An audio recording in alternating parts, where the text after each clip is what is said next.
Rhode Island was once, I've been told this by many people at the International Conference, Rhode Island was once really known as a nationally having excellent services for seniors. We had a robust Department of Elder Affairs. We built many senior high-rises. We had some dynamic champions for elderly in the General Assembly, and indeed in the case of some of the people who were governors. That has all changed. We've become a state whose leaders have forgotten about seniors. And I say this having been working in this particular arena now for 6 years. When you're at the State House, when you're talking, and I'm not just referencing currently, but over the last 6 years, there have been several administrations, seniors, it's not even private, it's not even on people's radar. They don't know about the age wave. Now, some people call this the silver tsunami. That's a negative. Frankly, I think since we're trying to change things and mobilize seniors, I prefer that, say, demographics are on our side.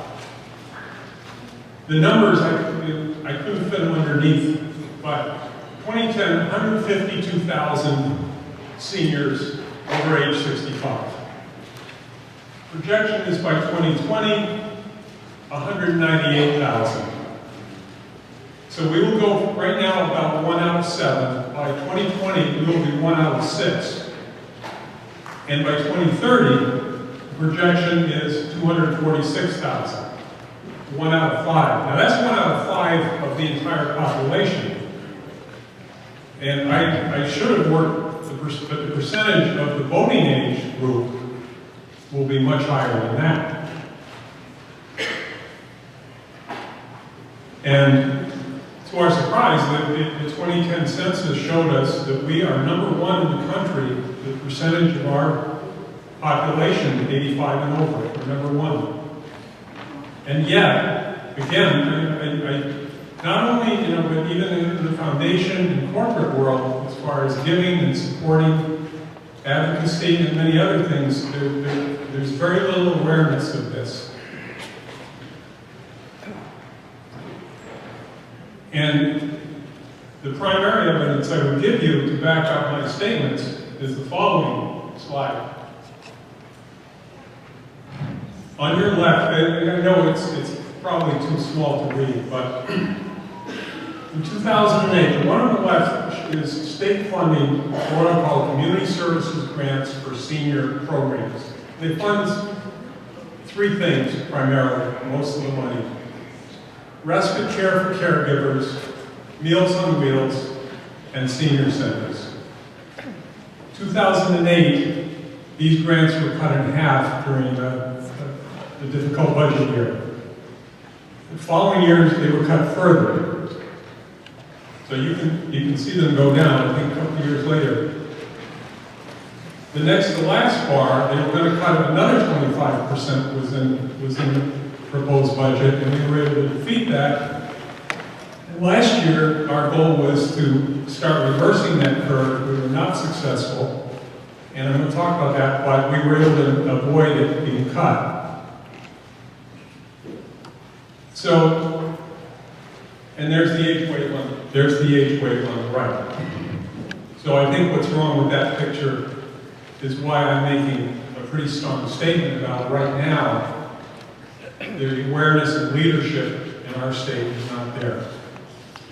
And I just would add one point, which I had not made initially, but the reality is, and there's nothing wrong about this per se, but with a part-time legislature, when the final budget decisions are made, it's really very few people in leadership who make the final call on, which things we'll fund and which things we won't. So in order to address that, we're going to have to build more power, and I'll get to that. Another evidence of the decline of senior services is we used to have a pretty vibrant Department of Elderly Affairs. Maureen Mayred, our consultant, was the director of that under Governor Sumlin. It was a very vibrant active department. It got whittled down until a couple of years ago, it was down to 30 employees, or 31. And 2 years ago, it was now made, it's no longer a cabinet level department. It's a division within the Department of Human Services. So its director is no longer part of the governor's cabinet. 5 years ago, with a lot of fanfare, the state embarked on something called the Global Medicaid Waiver. It's supposed to create a better long-term care system for seniors and disabled adults that would allow many more seniors who needed care to receive those services and live independently in the community. It was also supposed to save the state a lot of money on Medicaid. It failed on both counts. Another really troubling point, but that backs up what we've been saying, that we really need to do more to keep seniors in the community. A national expert at Brown, Vince Moore, did a study and found they are really, he's kind of the top researcher on what's going on in long-term care. And they found, in their most recent analysis of the data, that over 1,300 seniors who are in nursing homes today are called low care. Almost a quarter of the people in nursing homes. That's technical jargon for many of them really don't have to be in a nursing home for care. If we had a better system of Medicaid-funded community services, they would not be in a nursing home. It's one of the highest percentages in the country.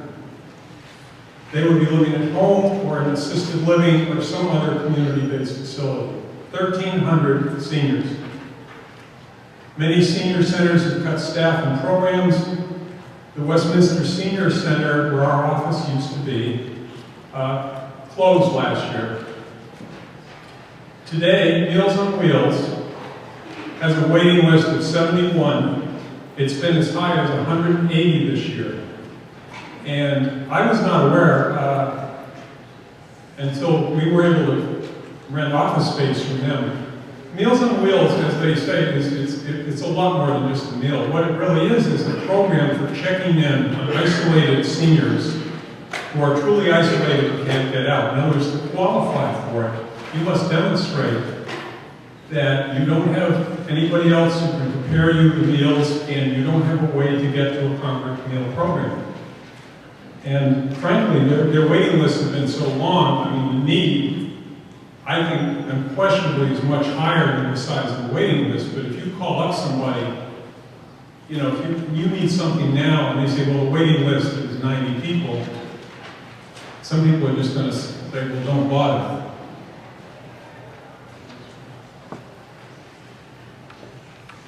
I hope you can make this out, but I'm going to read it if you can. When I started this job, this was a slide from a presentation. There's a guy named Dr. Bill Thomas, who's been an advocate for radically changing nursing homes to much smaller places with more than 10 people. It's called the Green Homes Movement. But this was a survey actually done, a national survey by a provider of home care products for seniors.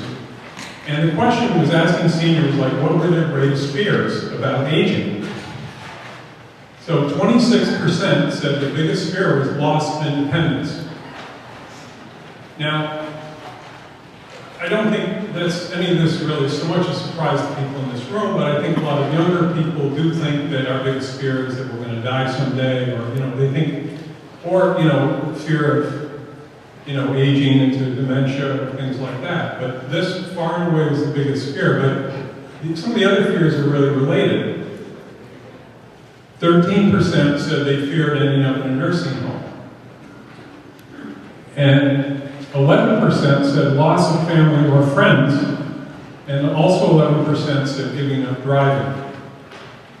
And fear of dying was only 3%. So one of the things that we have to get people making decisions, and we have to build the power, you know, to influence them and say, they've got to be aware of what this says. I don't think these findings would surprise any or hardly anyone in this room, but I don't think this is nearly widely understood enough. Next. But better than statistics, we've been working for the last 2.5 years with a group called the Rhode Island Organizing Project. Ray Gagne is their leader. They are actually a New England-wide group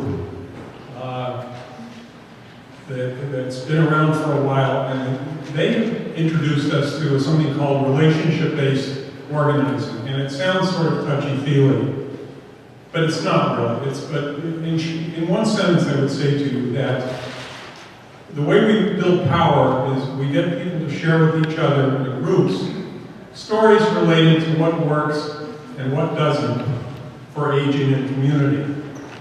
And we're going to have, and interestingly enough, the Under Valley Project, they are all over New England, Springfield, Mass, Western Mass, Danbury, Connecticut, other places up in New Hampshire. They are finding with their groups, we were kind of the first to suggest we wanted to mobilize around senior issues. They are finding all across New England these issues are resonating. I want to point out Ray Gagne on the left and the good lady on my left and Murray Blackadar. Ray is the lead organizer for RIOP, and Murray is been one of the leaders of this group for a number of years, and former pastor at Providence Presbyterian Church. So they've organized a lot of church-based groups. And we're finding, so I want to tell you a few stories that we've heard, because the thing that I think, gives me some hope is that even if you get most legislators, or if you get them in a room and just say, we're going to go around and share quickly with you a story about aging in community, about what's working, what isn't. People tell their stories, and then we ask the legislator, tell us your story. They've all got almost 90% of them have a story.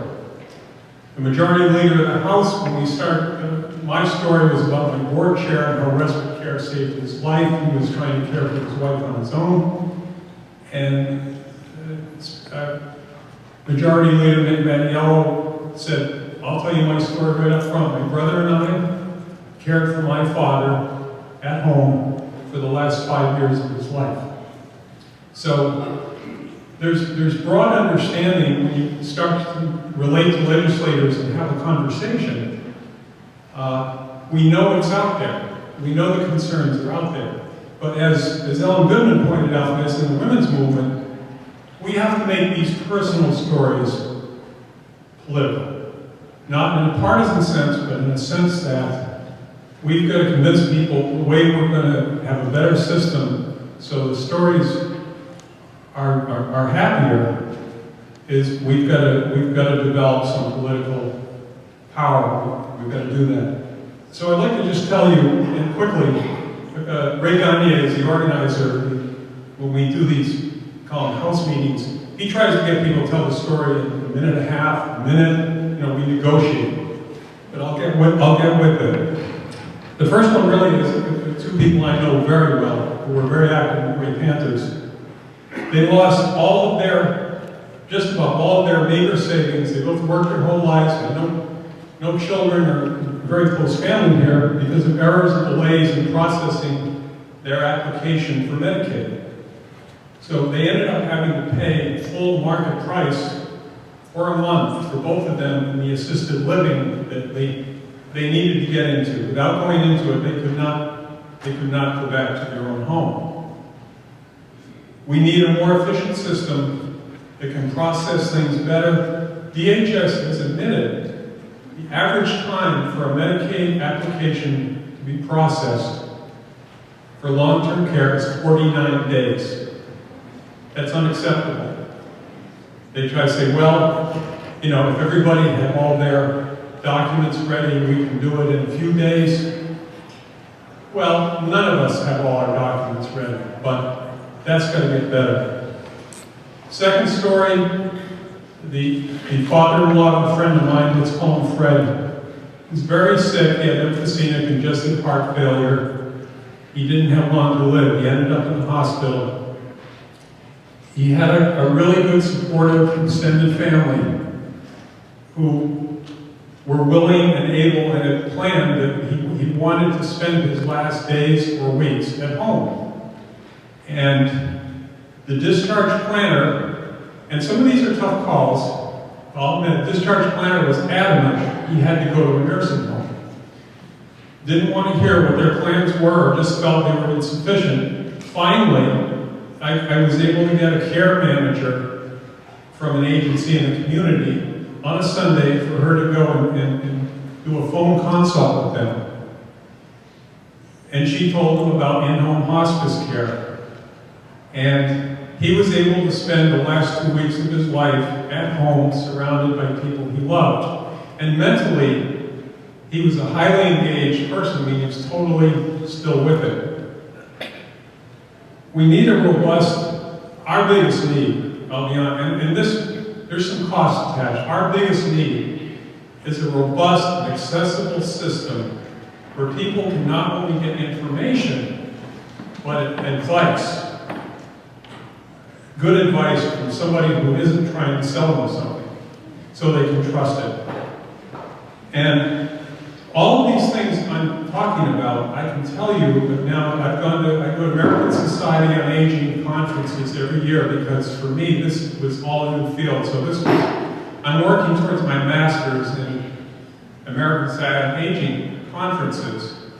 And other states have done all of these things.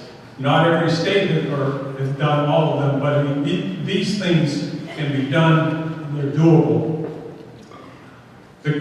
Charlie Reed was the guy who, Washington State is one of the leaders in a robust home care system.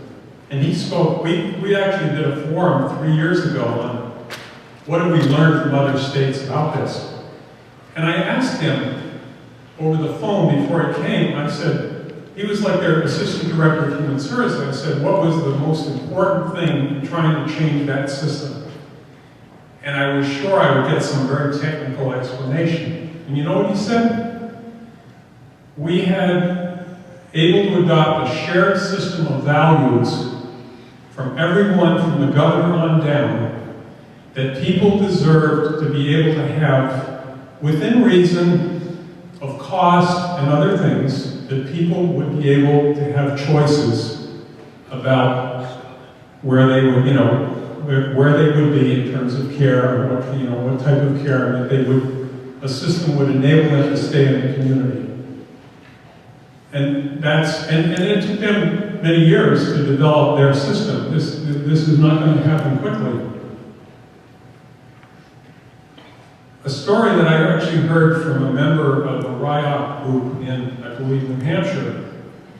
We'll call him Jack. His grandmother was 89 years old, very intellectually engaged, but had a sudden deterioration of her ability to do activities of daily living, moving around.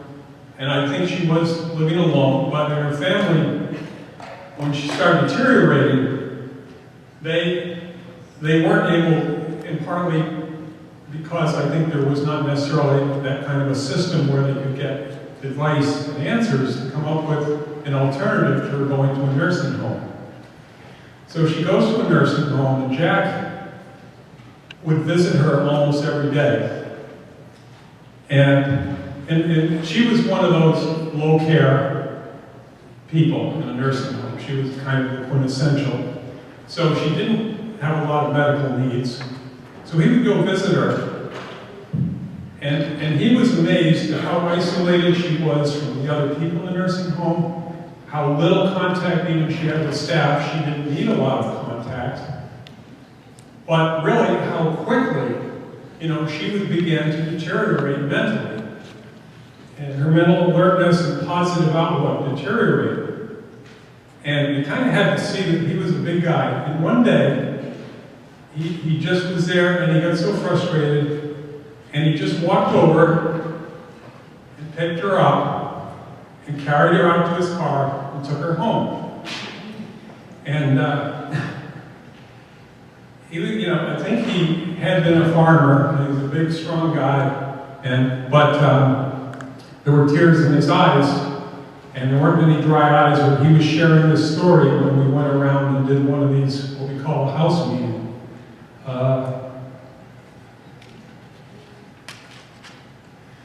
We need a managed care system that will not allow people, wherever possible, to languish in this way.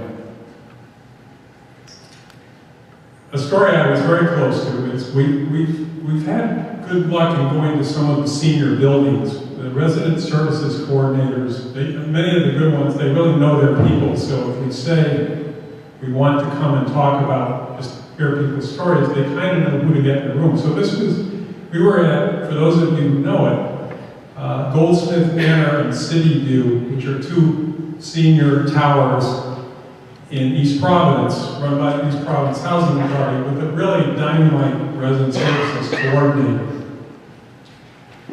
They're just down from 4 lanes of Warren Avenue. And immediately on the other side is a CVS store, drugstore. The lights were set.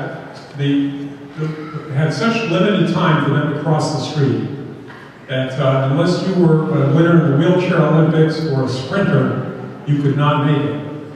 And so they could see, you almost could throw a rock, literally. And for them to get over to CVS, it meant crossing traffic against the light, because the green light was for the pedestrian light was way too brief a time. So that's why what Dan was talking about this morning is so important, is there they are in an area where distance-wise very walkable to groceries, but especially their concern was, not being able to get to a CVS store right down the road. Lastly, I think this is, Nancy, I don't give her a lot. She had to go home a little early. This was quite a story.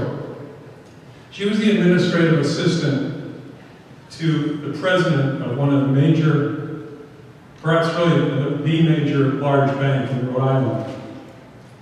And a sudden, or at least they recovered something, a sudden heart condition that she had to retire pretty quickly,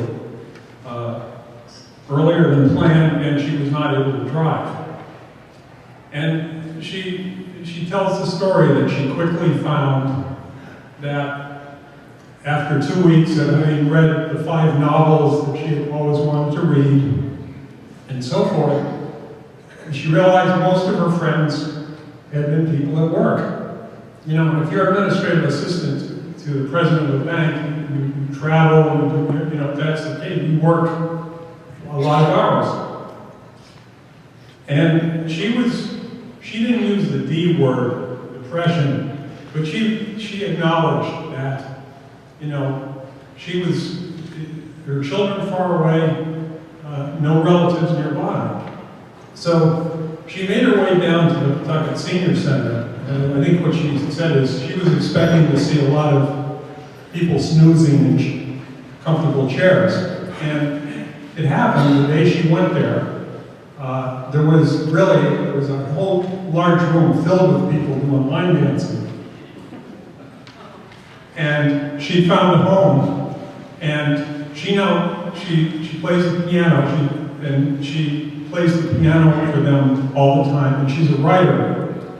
And she's written a couple of short stories just describing, it's sort of like writing a script for a soap opera, the people and the goings-on at that senior center, where, and I wrote one column about it, but I think eventually we can convince her. She talks about the woman who drives the van to pick up people who she feels must have driven a Sherman tank in the military, nothing gets in her way.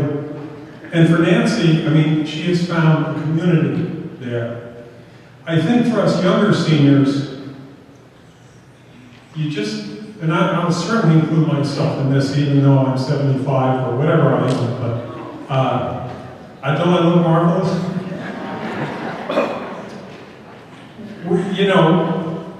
Most of my friends have been people from work or people I knew in college. I have a few friends around here, not a lot. But when I'm 85, and if I can't drive, I may look at the North Kingstown Senior Center in a very different light than I might look at it today. Our municipalities, as well as the state, need to give more support to senior centers and understand and recognize that they are a community and a place for building community. Because really, when you think about it, for all we would say about nursing homes,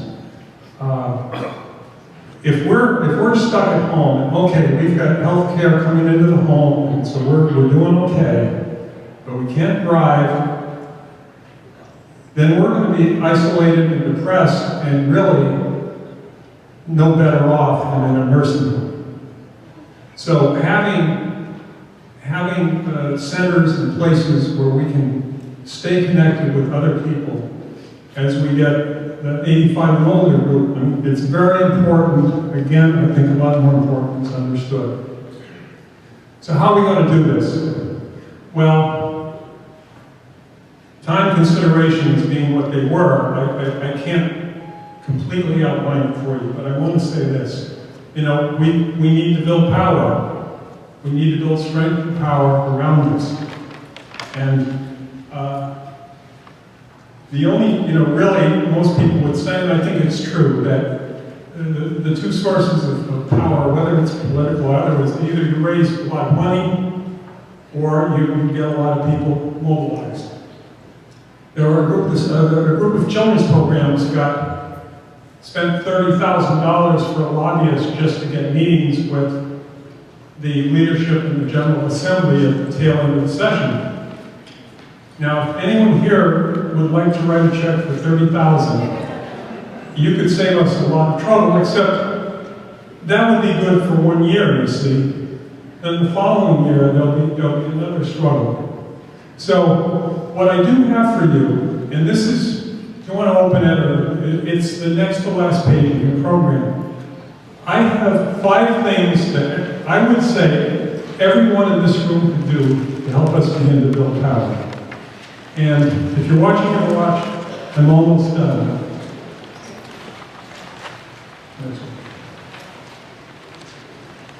Again, maybe the principle, the first one, we need people to call, right now, the budget for 2014 is being developed within the state government. We need you to call the governor's office in working hours at this number. Some of you can do it right after you leave. And I will share with you, they log. People think this isn't so, that you're just trying to con them into making the call. I'm telling you, they log the subject and what the call is about from every call. And they will know, all you need to say is, we need you to restore funding for senior services in the budget. That's all you need to say. They're not going to quiz you. But if you do it, and you could do it right now, that will start some momentum. It's far easier. It's not a slam dunk in the budget process, but if some of that funding is put in by the government, it's a lot easier. The second thing is also on the other side of that page, and that is, right now our mailing list is 1,200 for our newsletter. We need you to go home and send us names of people you think would be interested in this cause.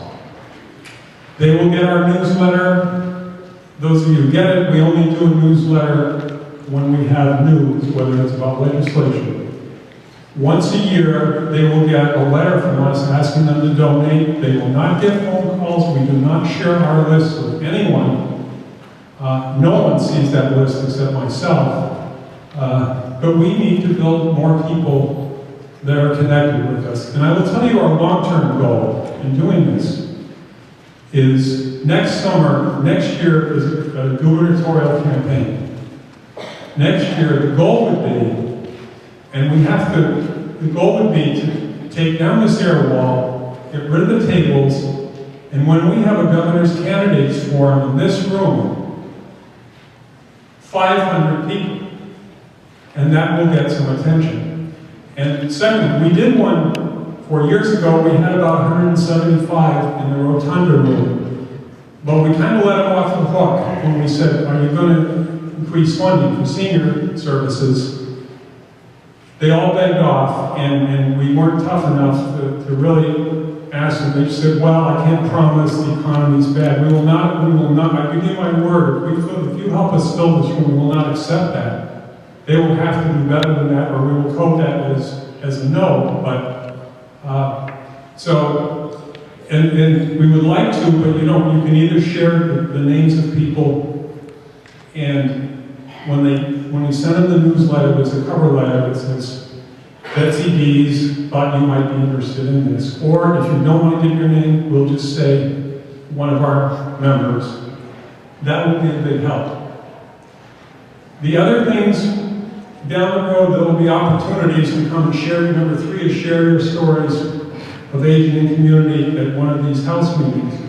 And the fourth thing that we haven't done is we would like you to donate to the Senior Agenda Coalition. There is a donation form in your program. And we will not spend it on hiring a lobbyist to go. We try to bring seniors to do the lobbying. And if you're really ambitious, but you should be doing this, would be to meet with your state senator and state representative and share your story about Asian in the community. And interestingly enough, my state representative, who was defeated by a Tea Party candidate, but who was a fairly conservative Republican, but I think not bad on social issues. When I met with him a couple of years ago, I was kind of expecting the worst. And I said, what's your story? He said, well, let me tell you about my 94-year-old mother who lives with us, and we're struggling with where do we find some respite care so that when we want to go on vacation, somebody will be there to take care of her. And I had no idea. So if you really want to help start the ball rolling, just invite them for coffee. It's a purposeful discussion, and tell them your story and ask for their story. And you start that relationship. Relationships, if we build enough relationships, we will build power. So lastly, this is supposed to be a motivational speech. I think demographics is on our side. I think the sooner we can do things about making some of these changes, the better it will be. But my question is, what's your legacy? What is going to be your legacy?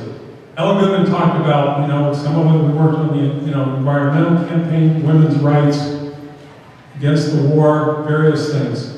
Do we have those of us who are baby boomers or older, one more campaign left for us? Steve Jobs, who, by the way, he gave a commencement address a few years ago before he died at Stanford. It's out there. If you haven't seen it, it's not what you would expect. It's very good. But what he said is, a lot of times in our lives, it's only when we look back and connect the dots that we really understand what our legacy is and what's been accomplished. I just want to share my legacy with you as I really look back, at least so far. I hope we have a new legacy, but I worked with Henry Shelton at the George Wiley Center for 8 years, and through a long, tough battle. And is Henry still here? I think he had to go, but we got a law. We now have school breakfast in every school in the state, and we have what's called universal free breakfast. And I know that more than 10,000 kids every day who wouldn't have had breakfast are getting breakfast today. And the number may be greater.